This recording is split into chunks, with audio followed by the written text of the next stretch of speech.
That one. Himen and Gaurang, just hang on for a couple of minutes. I need to address a stock that is moving in trade right now. Markets are at the lows of the day. It's a 90-point cut on the Nifty. Havels is also taking it on the chin after a bit of a weak quarter for them. Anil Rai Gupta, the chairman and MD of Havels, is joining us. Mr. Gupta, let's just talk about the performance. Ad expenses have gone up. Employee expenses have gone up. Operationally, it's a weak quarter. We've seen a dip in EBITDA as well as contraction of margins. What's the reason behind all of this?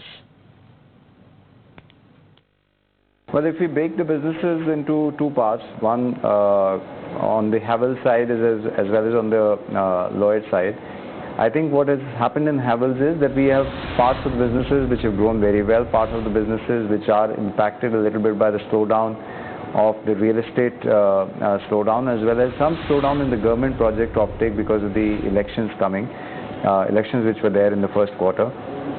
So overall, that's the side of the Havels side, which has grown by about 9%, and we continue to invest in building teams as well as distribution reach and brand building.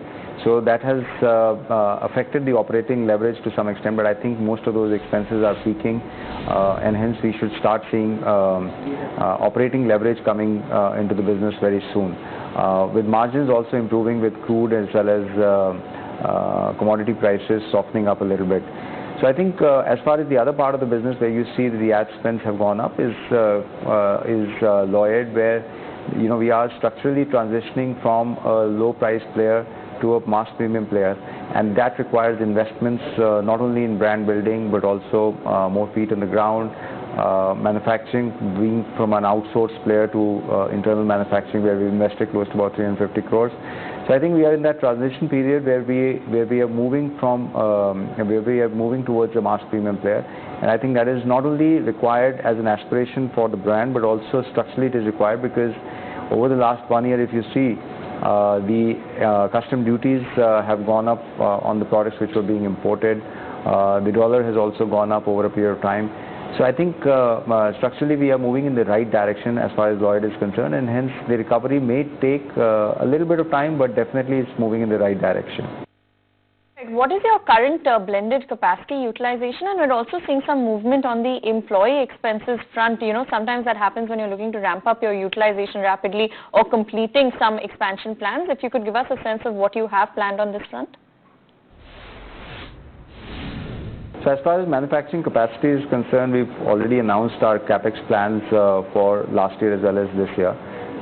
As we had seen lower capex plans over a few years. Now when we were reaching almost capacity utilization in most of the plants, we've invested this year also.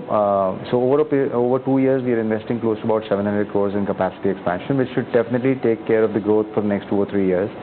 And as far as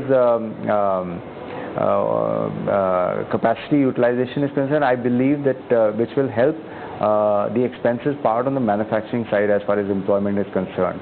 But I think most of the employment has not been more on the manufacturing side, but more on the other aspects of business in terms of R&D, in terms of sales and marketing.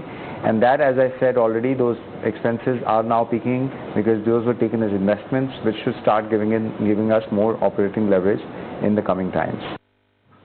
All right, Mr. Gupta, we leave it. Thanks so much for joining in. Good luck for the quarters ahead. That's Havels for you. There has been a bit of an impact also because of the integration with Lloyds. Will take a while for the business to return to normal. We'll take a quick break, then come back on the other side. More queries for Gaurang and Himen to answer back in 2 minutes.